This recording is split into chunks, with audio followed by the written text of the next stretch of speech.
आम्ही व्यवसाय करत आहोत। जसं मी हा लाल बहादूर शास्त्री मार्केटचा मुद्दा मांडणार आहे, कायदेशीर दृष्ट्या हीच परिस्थिती माझ्या मते आणि या सर्व व्यापारी बांधवांच्या मते हीच परिस्थिती आणि दुर्दशा हे पाचही मार्केटच्या वतीने होती। आणि विशेष म्हणजे लाल बहादूर शास्त्री मार्केट या मार्केट संदर्भात आम्ही व्यापारी प्रशासनाचा जो अनागोंदी कारभार होता, जे प्रोसिजर फॉलो केला नाही, न्यायपालिकेने जे आता निर्देश दिलेले होते की तुम्ही कायदेशीर पद्धतीने म्युन्सिपल कॉर्पोरेशन ॲक्टच्या तरतुदीनुसार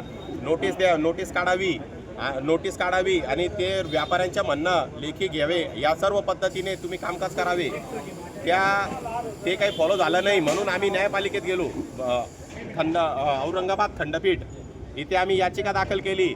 ते याचिकात आयुक्त महानगरपालिका यांनी लेखी दिलेले आहे की जेव्हापर्यंत माननीय न्यायालय औरंगाबाद खंडपीठ यांचा निर्णय येत नाही, फायनल निर्णय येत नाही, तेव्हापर्यंत आम्ही मार्केटला हात लावणार नाही, स्थिती जैसे थे तैसे राहील असं त्यांनी लेखी दिलेलं आहे। परंतु 2 फेब्रुवारी 2026 रोजी मला जी नोटीस मिळाली ते रोजी घेतलेली यांना जो ठराव आहे त्या ठरावाप्रमाणे यांनी निविदा काढलेली आहे।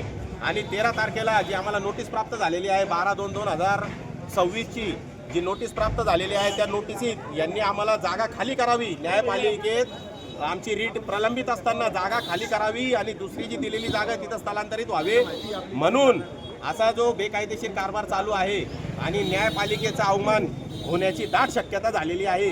म्हणून ही पत्रकार परिषद आज आम्ही घेतलेली आहे।